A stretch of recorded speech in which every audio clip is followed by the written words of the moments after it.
It is high time that we recognize we are not machines. We need to get off the grind and normalize rest.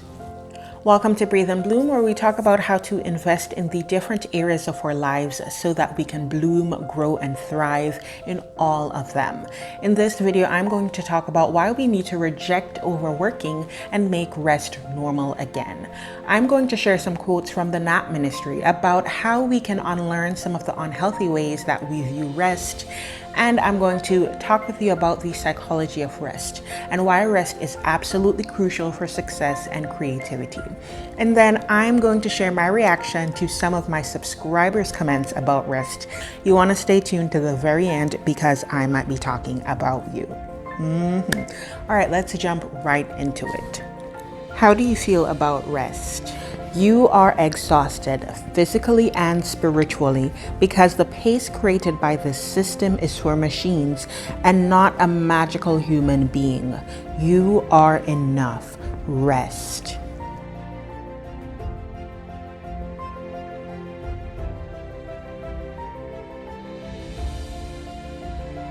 Your obsession with productivity as a function of your worth is preventing you from tending to your soul. Naps are soul care. Things can be different. Another way is possible. We don't have to be exhausted and sleep deprived.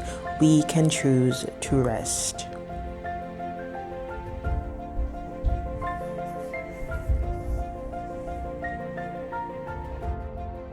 There are no quick tips to deprogramming from grind culture and crafting a rest practice in a capitalist world.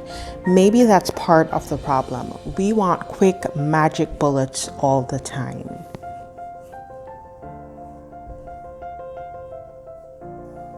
Sometimes I feel like we've normalized an unbalanced lifestyle, and we need reminders to do an evaluation on how we're living and see if it's balanced and sustainable.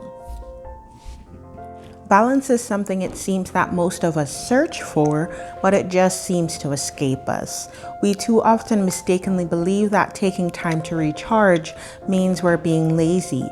No, it means being truly healthy. I really couldn't agree more. We often say rest if you need to, and that suggests that rest is just a sometime thing, and suggests that when people rest, there's something wrong with them, rather than that rest is just a part of the process and it's supposed to happen, and it's supposed to happen often. Another comment that I'd like to quote is by Michelle, who also has a YouTube channel.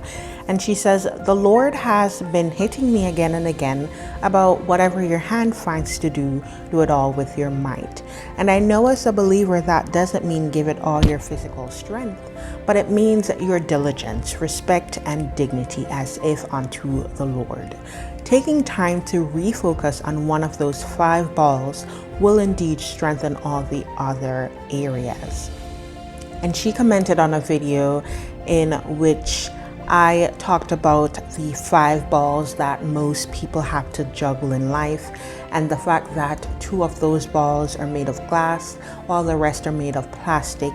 And so we need to make time to check that those balls are okay. Another really thought-provoking comment was left by Hope, and she said, "I am 100% for work-life balance. Although I learned many years ago that I won't ever seek to balance my work with my life, I have and will continue to pull back on work life with the quickness to ensure my family and faith life take priority and are where they need to be.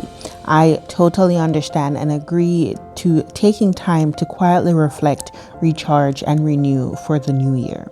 And we were talking about the context of using the end of the year for a time of extended reflection and rest.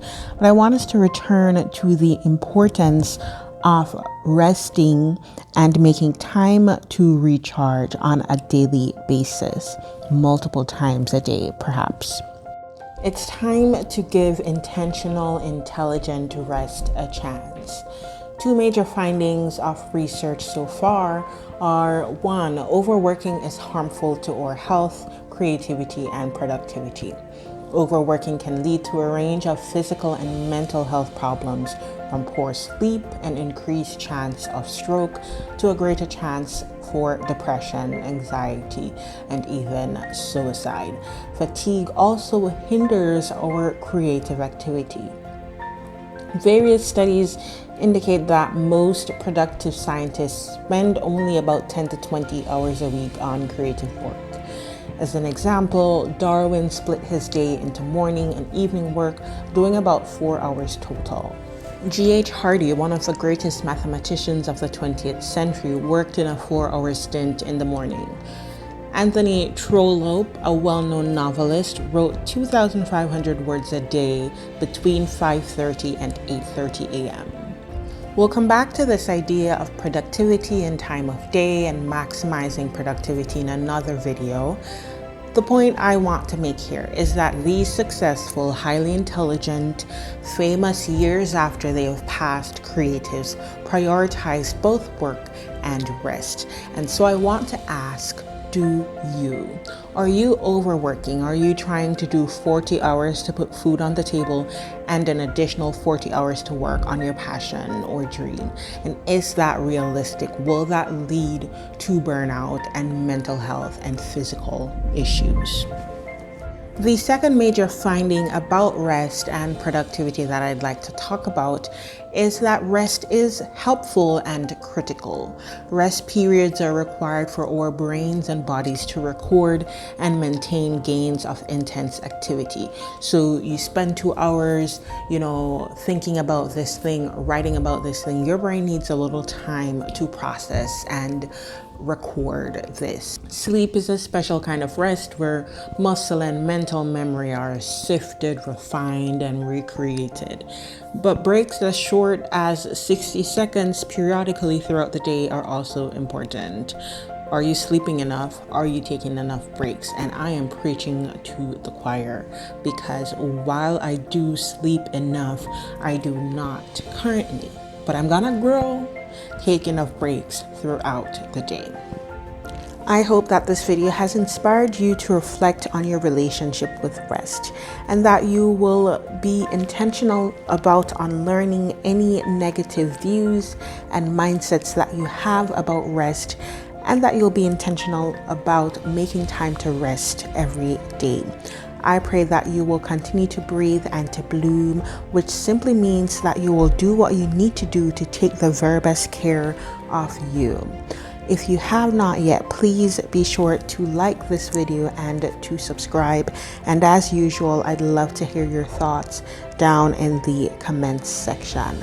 Until next time, take care.